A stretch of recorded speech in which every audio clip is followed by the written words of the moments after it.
Soalnya kadang tuh mikirnya gini loh, dia luka tapi sekaligus obat. Oh, Jadi berarti itu bukan kadang mikirnya gitu.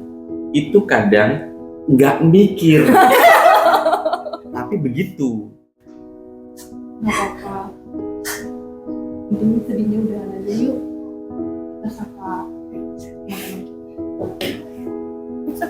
Hai guys. Kenapa sedih? Biasa kita curhat-curhat. Udah ya sedihnya kita ngeteh aja gimana? Ada apa Kak Tipa? Awal tahun. Awal tahun mikirin proyek-proyek ke depan ingin menjadi yang lebih baik lagi, melupakan kesedihan-kesedihan di tahun kemarin. Lepaskan kesedihan, datanglah ke Nggak overthinking ya berarti ya? Gak overthinking, aman. Emang 2025 tuh kita harus lebih bahagia ya. Harus lebih jadi apa ya, perempuan yang lebih mensyukuri diri sendiri. Aku bawa buku lagi. Buat kita baca-baca lagi. Seru banget nih baca-baca. Ini banyak ya? Sabar. Iya, kita nggak usah banyak galau-galau gitu. Kayaknya lebih Betul. asik kita baca-baca aja. Siapa dulu yang mau baca? Kemarin kan Mbak Tipa Terakhir ya. mending Mbak Tipa pertama. Iya. Apa aja nih? Itu aja lah kali ya. Buku favorit. Buku favorit seperti biasa. Sama kayak kamu. Disclaimer dulu, kalau kita tidak ada latihan dan lain sebagainya. Oh iya benar banget. Bener-bener spontan. Yes. Jadi kita selama ini memang satu orang membawa buku, ini giliran aku bawa buku dan mereka belum pernah nemuin buku ini, belum pernah megang. Jadi mungkin ini pernah dibaca bareng-bareng kemarin, tapi mereka nggak pernah latihan gitu. Kita semua ya sekali buka, aku aja kali ya yang udah beberapa kali ngebacanya karena memang itu di rumahku. Jadi kita memang ya berusaha untuk sebisa mungkin, sebaik mungkin, gitu ya. Sekarang giliran Tipa. Mbak Tipa. Judulnya apa Kak Tip? Boy Chandra, hari ini aku mau membacakan tentang perasaan siapa yang kamu jaga. Waduh. Oke. Bagaimana rasanya menyerahkan hati pada seseorang yang tidak peduli lelahmu? Selama ini, kamu terus saja keras kepala.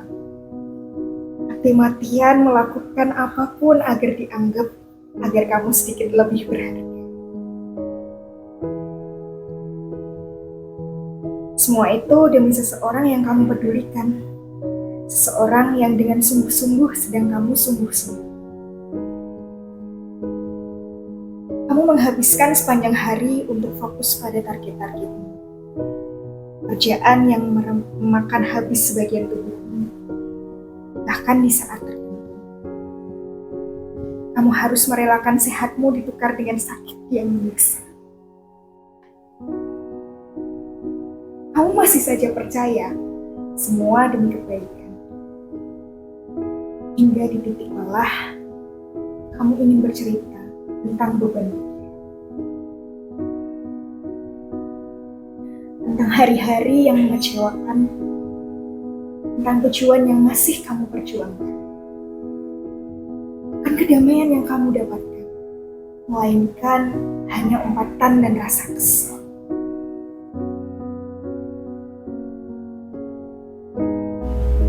Di titik itu, kamu menyadari sebenarnya siapa yang sedang kamu perjuangkan ini.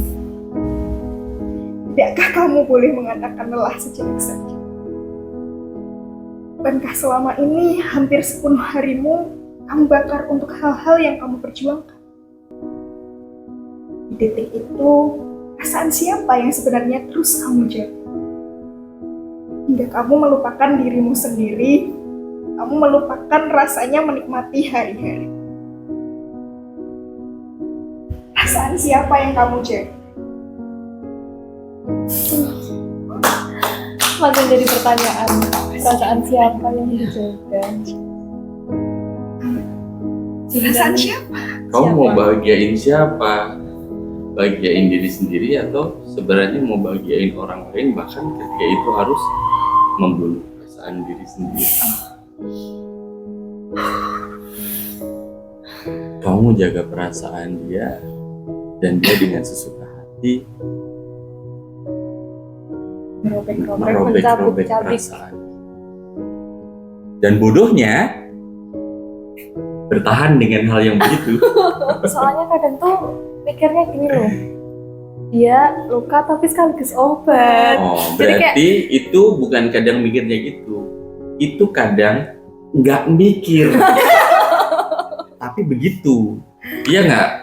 Kalau dia mikir, Nggak mungkin. iya itu bukan obat namanya. Kamu kayak antibiotik. Obat tapi kan Iya. daluarsa. Dia bisa jadi dia antibiotik tapi nggak sampai tuntas. Jadi justru malah jadi kebal obat. Jadi kayak imunnya makin lama makin dikasih antibiotik model apa aja bakal nggak bisa. Artinya dikasih tahu, dinasehati, diomongin sahabat, orang tua, keluarga, dia bilang enggak, dia tuh sayang sama aku, dia serius sama aku. Endingnya begitu bener-bener ditinggalin, nangis darah. Ya enggak? Ya. Dan begitu udah nangis darah, besok dia nge-WA lagi, kamu lagi apa? Oh sakit, kayak nggak ada apa-apa gitu loh. Iya, Kayak kemarin tuh kamu kayak gak ada air mata yang udah keluar gitu gak sih? ya itu karena obatnya udah datang lagi. Kayak oh ya udah, maksudnya kayak aku udah ada obatnya. Maksudnya kayak aku tahu nih harus gimana kayak gitu. Antara obatnya datang lagi atau bebalnya udah kelewat. Udah kelewat. Kayaknya bener antibiotiknya memang nggak habis sih. Iya kan? Betul. Aduh. Oke. Yang kedua, Vina yang terakhir Aku yang terakhir. Oke. Dari kemarin jadi yang kedua. Jadi kedua. Aku Ini- yang jadi yang kedua. Aku Oh, mau iya, jadi yang betul. terakhir. Aku jadi yang kedua ya. Apa ya?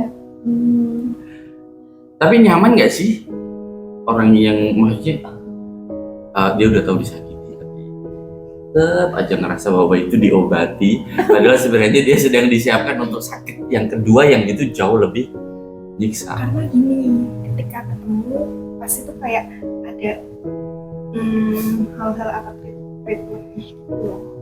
Itu yang membuat Tapi kan yang jadi yang harusnya dipikirin orang yang sama gitu, dan kita udah tahu bahwa orang ya, itu iya. bring to the sect gak sih, dan kita ngerasa bahwa hey hari ini dia udah tobat. Karakter cuy, ya gak sih? Tabiat atau bahkan maaf ya ekstrim, darahnya itu brengsek. Kan darah daging. Kalau ngomongin orang itu kayaknya gampang ya, tapi kalau ngelakuin susah nggak sih? Pas kejadian Nah, iya, alhamdulillah. Mati-matian sih. Mati-matian. Dan aku alhamdulillah juga ketemu orang yang Baik. baik. Alhamdulillah. Apa yang mau dibacain? Aku mau bacain judulnya cuman satu kata aja sih. Tertipu. Wih. Tertipu Oke, oke. Kita dengerin. Kamu sering tertipu oleh penampilan sederhana. Diam-diam, dia menyimpan orang lain di hatinya. Waduh. Kamu sering tertipu oleh sikap yang biasa saja. Nyatanya, dia punya rahasia yang tak kamu duga. Sialnya, kamu masih saja bertahan. Padahal sudah tahu dibodohi, kamu masih keras berjuang. Padahal kamu juga tahu kamu berjuang sendiri. Kamu sering tertipu oleh janji-janji manisnya. Padahal dia juga paling jago yang bikin nangis. Anehnya, kamu masih saja senyum manis, meski dalam hatimu rih teriris. Sekarang, tanya hatimu. Mau sampai kapan kamu bertahan dengan dia yang sadis? Mau sampai kapan kamu berjuang banyak pahitnya tanpa ada kisah manis? Coba tanya ke diri kamu sendiri. Iya lagi. Aku yang tadi agak mikir, kenapa sih selalu tiap ngomong gitu ngeliatnya ke Tipa gitu. Iya, kan ada apa ini? Apakah Soalnya satu poros gitu loh. Masa gini? Iya kan? Masa gini? Seperti dia menyimpan Masa sesuatu. gini? iya? Kalau yang kayak gini, ini namanya psikopat nggak sih? Nah, kalau orang yang dia kayaknya dia psikopat lah, dia kan menghancurkan orang Secara banget gitu. Perlahan lagi. Dia menghancurkan, dia nggak mau nikem, tapi dia tuh nyayat banget dan dia menikmati menyakiti itu. Karena dalam sikap baiknya, maksudnya dia nggak terang-terangan nyakitin gitu loh. Padahal dia menyimpan sesuatu gitu. Dia menyimpan sesuatu yang ketika itu ketahuan bakal nyakitin orang lain gitu kan. Dan dia nyadar itu. Nah, kalau dia psikopat yang jadi korbannya itu dan dia menikmati disakiti itu namanya apa ya? Kalau ada atasnya psikopat apa ya? Kayaknya dia udah tahu disakiti, tapi dia ngerasa bahwa obatku datang. Gitu. Aduh. Hey, itu racun yang Dunia. bakal lebih nyakit. Nah sih, Betul sih. Tipe kenapa diem aja? Dan dari tadi Mbak Yunia Speechless. speechless. Iya sih. Sampai kapan? Sampai kapan? Sampai kapan? Sampai kapan? Sampai kapan? Maaf, asyik sih. Kayak naik roller coaster nggak sih? Iya, naik. Aku baca, apa kamu tidak akan menghancurkan hatiku lagi? Itu judulnya. Lagi. Berarti sebelumnya sudah pernah dihancurkan. Ya temanya ya kapok judulnya. Tema hari ini kebal. Iya. Boy Chandra dalam kumpulan Kita Semua Pernah Sedih, dan aku mau ngebacain yang apa kamu tidak akan menghancurkan hatiku lagi. Aku tidak pernah merencanakan apapun saat bertemu kamu. Sejujurnya pada pertemuan pertama itu sudah terlintas di pikiranku bahwa kamu memang menarik. Hanya saja waktu itu aku masih belum pulih dari luka. Hatiku pernah dihancurkan oleh seseorang, lalu berbulan-bulan aku menghilang dari diriku. Meski ragaku tidak pernah pergi dari kota ini, sesungguhnya aku tak pernah benar-benar merasa ada di kota ini. Kamu mungkin bingung, namun begitulah yang terjadi. Aku tetap berjalan seperti biasa, tetap makan seperti biasa, tetap bertemu orang-orang dan tetap tersenyum. Namun hari yang kulalui hampa. Pertemuan denganmu lah yang membuatku merasa bahwa selama ini aku sedang tidak bahagia. Aku hanya menjalani hari dengan menutupi patah hatiku. Kehadiranmu hari itu membuat aku merasa memiliki semangat lagi. Meski kita belum mengenal lebih dalam, pelan-pelan ku dekati kamu. Karena aku tidak mau kecewa lagi. Aku nekat mengatakan perasaan yang baru tumbuh itu kepadamu. Setidaknya jika kamu tolak hari itu, aku tidak akan terlalu dalam patah hati. Namun, kamu malah membalas perasaan itu. Aku seperti ombak yang bertemu pasir, melambaikan tangan, lalu berlari ke lautan, lalu melambai lagi. Aku bingung apa yang seharusnya aku lakukan. Hanya saja satu hal yang pasti, aku tidak sedang main-main dengan yang kukatakan. Aku menyukaimu dan kubiarkan perasaan itu hadir di antara kita. Kamu menjadi penyemangat untuk hatiku yang pernah hancur. Hatiku kembali tumbuh meski masih kecil, pelan-pelan. Kamu merawatnya hingga menjadi hati yang ceria kembali. Kamu membuatku percaya bahwa kekecewaan bukan akhir dari perputaran semesta ini. Aku merasa hidup mulai berarti lagi. Perjalanan dan hari-hari baru seolah punya tujuan lagi. Namun, kadang di saat-saat tertentu, aku memikirkan satu hal. Apa kamu tidak akan menghancurkan hatiku lagi? Bagaimana jika semua ini hanyalah perputaran perasaan seperti sebelum-sebelumnya? Aku diangkat, kemudian dijatuhkan kembali. Aku hancur kembali. Udah. angkat, dijatuhkan. Tapi kadang ekspektasi kita nggak sih yang terlalu tinggi, itu yang membuat kita sakit. Tuh, dia membuat Pasti kita sangat ekspektasi kita akan sesuatu. Ekspektasi terus kerap kali kita memang nggak waspada. Jadi kita gampang. Ya itu sih. Gini, memang sebenarnya nggak gampang kan ngomong soal hati itu nggak gampang. Cuman yang dulu aku memang jaga itu gimana caranya bisa mengimbangi antara hati dan pikiran. Hati dan pikiran. Terutama ketika lagi sakit banget. Aku juga pernah dulu punya ceweknya selingkuh gitu. Pernah diselingkuhin juga sama teman dekat. Cuman aku mikir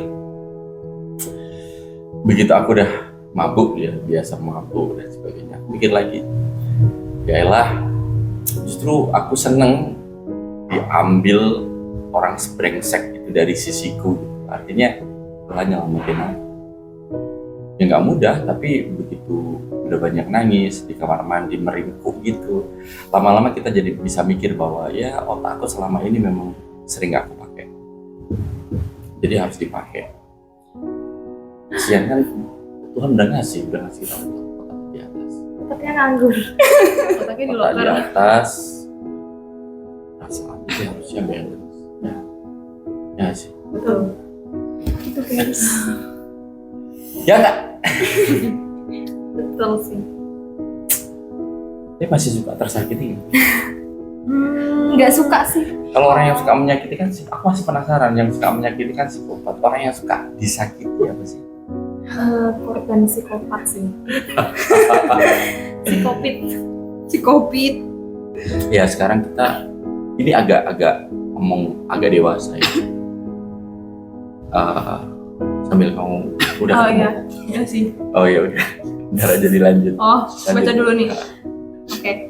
Aku baca yang judulnya Meski Dimaafkan Namun Tak Bisa Kembali. Cukup singkat ya. Nanti rindu akan membawamu kembali pada seseorang yang ingin kamu benci hari ini. Seseorang yang sudah kamu tinggalkan dan menanggung lukanya sendiri. Saat aku butuh, kamu sama sekali tidak peduli. Kamu lebih memilih mematahkan hati daripada memberi kesempatan untuk menemani. Nanti rindu akan membawamu kembali pada seseorang yang pernah kamu lukai ini. Semoga tidak ada dendam yang tersimpan di hatimu. Meski jujur, aku telah memaafkan. Namun, aku tak bisa lagi menerima. Aku hanya bisa bertemu, saling sapa seperlunya. Lalu, berlalu begitu saja. Kita tak mungkin untuk mengulang hal-hal yang kamu rindu dan udah selesai. Wow, Kamu tidak punya closingannya. Iya ya, kadang-kadang bahkan kita kadang dalam satu waktu gitu ya, kita bisa recall gitu memori-memori kita, even kita disakiti, even itu membahagiakan. Nggak selalu yang membahagiakan gitu, maksudku adalah nggak selalu sesuatu yang membahagiakan, kadang-kadang bikin kita rindu. Meskipun orang itu udah pernah nyakitin kita sedemikian rupa gitu. Tapi kayak gitu adil nggak sih namanya? Maksudnya gini, orang itu sebrengsek apapun orang sama kita pasti ada sisi positif juga gitu. Jadi yang adil itu kita nggak serta-merta membenci dia, tapi kita juga nggak serta-merta memuji-muji dia. Ada poin yang kita puji, ada poin yang kita benci. Yang penting kita sadar. Jadi nggak membabi buta, udah babi buta lagi. nabrak dong. Iya kan? Tapi kadang gitu kan. Pernah nggak sih kalian mungkin punya mantan mantan temen, mantan pacar, mantan apa gitu yang itu pernah nyakitin gitu. Tapi kadang-kadang kita ngerasa bahwa ini sama dia coba dulu nggak kayak gitu ya, coba dulu nggak ini, coba dulu ini udah masih bersahabat sampai sekarang, berteman sampai sekarang. Tapi kita mau WA, gengsi. Kadang-kadang kita kangen. Ya harus urusan cinta maksudnya. Iya, betul. Iya kan? Pertemanan juga bisa.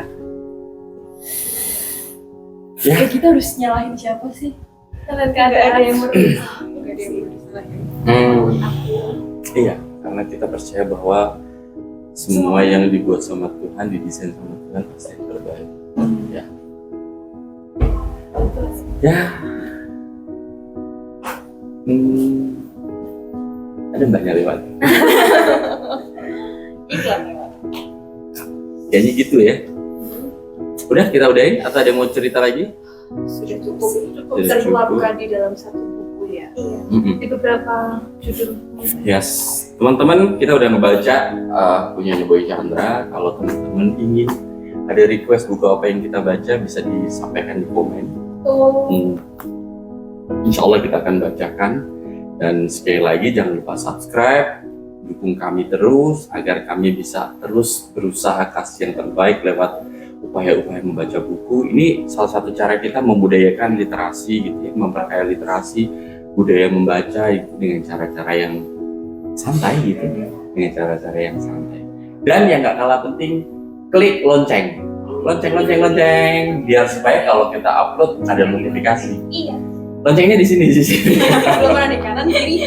Kayaknya di sebelah kiri ya, di sebelah kiri. Ya. Aplikasi favorit. Oke. Kita sudah ya.